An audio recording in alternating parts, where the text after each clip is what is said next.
Hey everybody, what's up? I'm Andrew and you're watching the RPG Machine 86.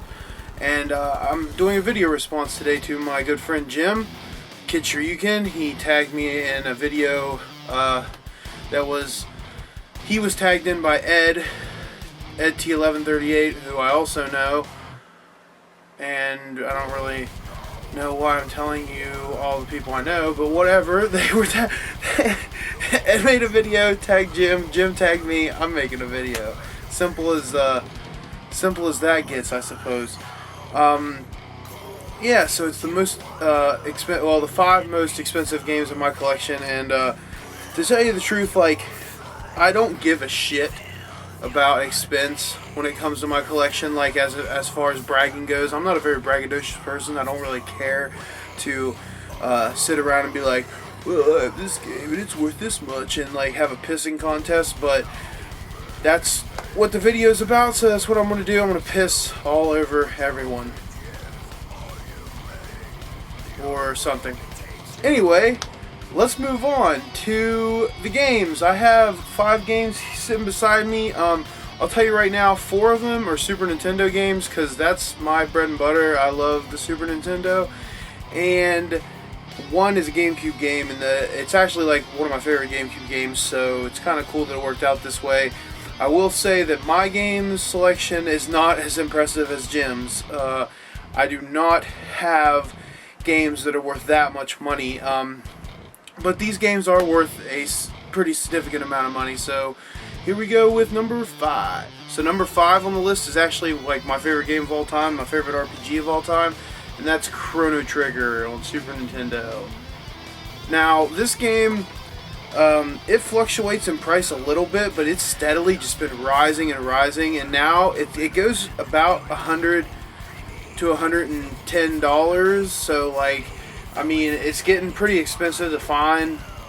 I did not pay $100 for mine. I paid under that, which I'm very glad about. I was kind of afraid I was going to have to pay $100 for it because I didn't get this too long ago. But yeah, Chrono Trigger, it's definitely worth. It's kind of worth the money. Like, I hate to say that. I know $100 is a lot for a game, but this game is almost kind of worth it. It's just a great game. And one thing I do to kind of gauge price with stuff, which I don't know if everybody does this, but I kind of go like $1 an hour. Like, how many hours am I going to get out of playing this game? And if I can spend as much money or close to it as I can, like, playing the game, I that kind of makes it a little more reasonable to me. But anyways, yeah, Chrono Trigger, number 5. So the next game on my list is the GameCube game that I was talking about earlier, and that GameCube game is Fire Emblem Path of Radiance.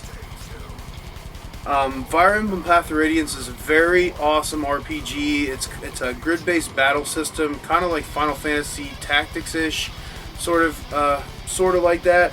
With all the dialogue scenes are done with these awesome anime characters. Like, on each side, the characters will talk and like their character will come out and stuff. It's very typical of like other games, like you see in fighting games a lot and stuff. But Path of Radiance was like the best RPG on the GameCube. If you want like to argue with me on that, that's fine, but I don't think there's too many RPGs that can compete with this one. Skies of Arcadia is an awesome game, don't get me wrong. So is Tales of Symphonia, great game, but Path of Radiance I feel like beats the crap out of both of those games. Just my opinion, but this game goes for anywhere from like $100 to $120, 30 maybe bucks.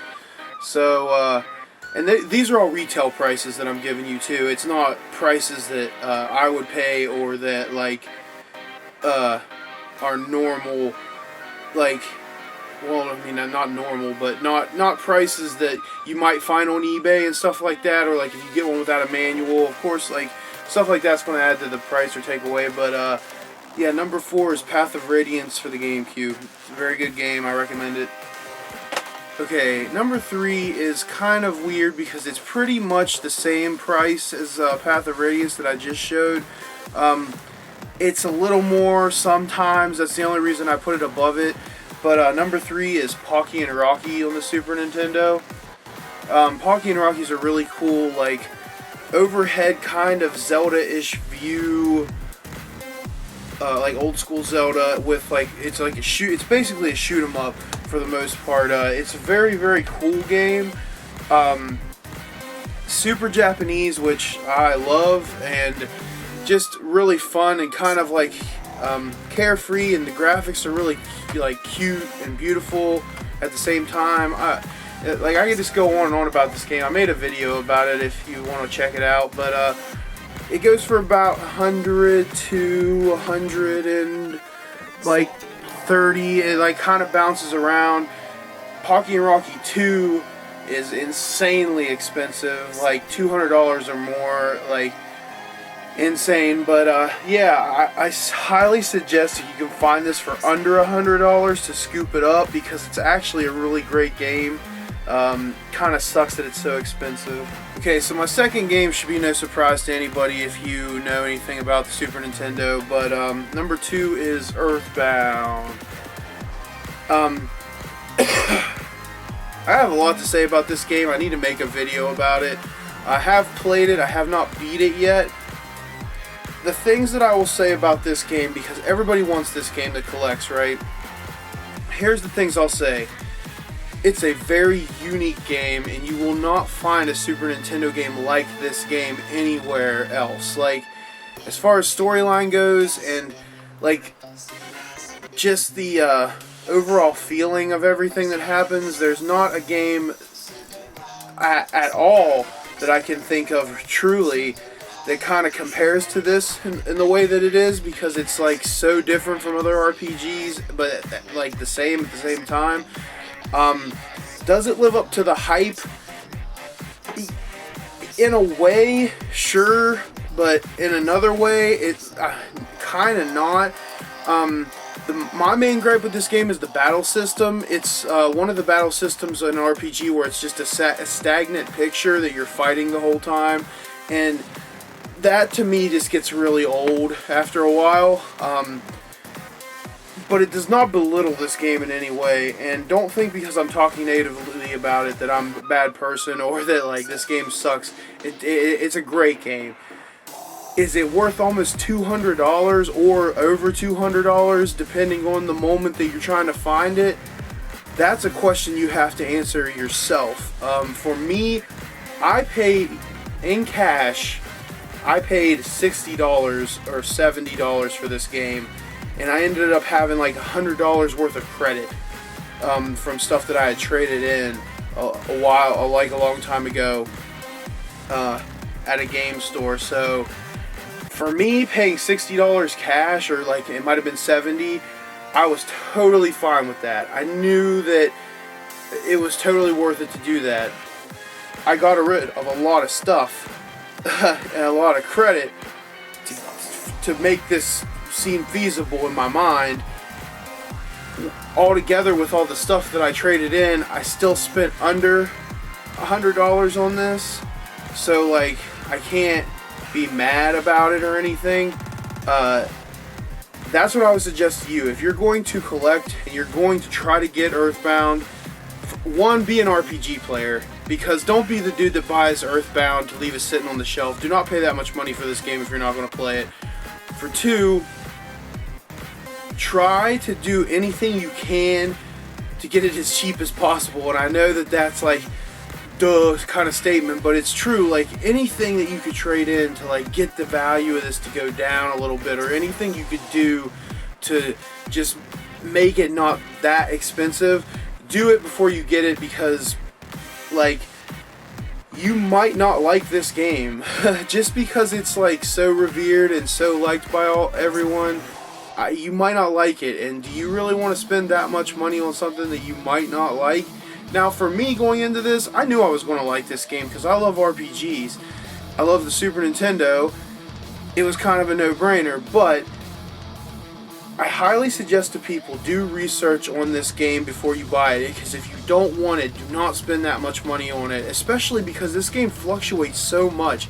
If you pay attention to pricing, this game will go from anywhere from $150 over $200, but right now it's hitting about the $200 like mark, so that's like what I'm valuing at.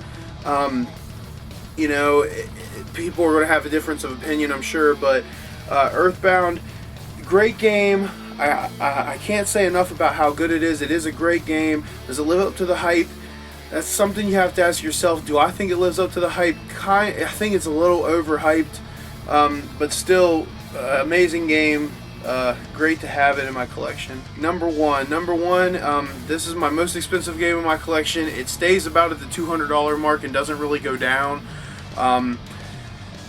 I put it above Earthbound because Earthbound does fluctuate a lot more than this game does. This game really does not come down. And that game is Mega Man X3 on the Super Nintendo. Now, with the X games, X2 is about 100, like 75 to $100 game, and this is about a $200 game. If you want to get these games cheaper, import them. If you import them from Japan, you could get like both of these games for like 50 bucks. Like, I mean, maybe a little more, maybe a little less, and like shipping might kill you a little bit. You're still going to spend way less because this game right here, it does not fluctuate in price very much. Like, I mean, a little bit, but not a whole lot, man. I paid less than $200 for it. I paid more than $100 for it. The reason that I got this game was because this was the last game in the X series that I needed, and now I have them all. I lucked out and got X2 at my local Goodwill in 2014 for $1.99, which was amazing. And that was kind of something that led into getting this too, because I thought in my mind, I got X2 for $2. Why not spend a little money and get X3 and like have the actual American copy that I had when I was younger and everything? Because that's another thing. I had all three of these games when I was a kid, so like getting them was kind of like something I had to do. And again, Jim mentioned in his video, you've got to buy games that you love, and like especially when you're spending the money that you spend to get games like this. Gotta make sure you're gonna like them, man, because like the last thing you want to do is buy a game for $200, get it home, put it in your Nintendo or whatever it is, and play it for like a few minutes and be like, what the hell did I just do? Like, make sure and do research, and that's in any avenue of life. Do your research and don't get taken advantage of. So yeah, there's the most expensive game. I've rambled on in this video more than I should have. Mega Man X3, it's my most valuable game. That's it. I went through my 5 most valuable games. I know the prices that I said, again, were like kind of like ranged, but that's how it is with game collecting. If you look into it, you know, enough, and working at a game store, I definitely do. The prices fluctuate like crazy, especially around Christmas time. Like right now, some of the really more the last few months, but the prices just they just skyrocket for stuff. Another thing to always remember is a lot of these games that I mentioned today, you can get in other avenues. Pocky and Rocky, you could probably get it on a virtual console, I'm sure, somewhere. Earthbound, I believe, didn't they release it for a virtual console? I could be wrong about that, I don't know. I haven't really looked into it. The Mega Man X3, you can get in the Mega Man X collection for PlayStation 2 or GameCube. And Chrono Trigger has a American release on the PlayStation in the Final Fantasy Chronicles double pack, and then it also has a release on the DS. So if you want to play that game, there's way cheaper routes to get it. And then I think the only one you kind of were fucked with is Path of Radiance, because I don't think there's any other way for you to play that game. I could be wrong, but I don't think that there is, and I'm talking like Clinton with brush, and I don't know why. Anyway, I had fun doing this video. I need to do more videos, and this year I'm going to, so stay tuned, and I'll see you guys next time. Thanks, Jim. Check out KidShoryuken's channel. He's a beast.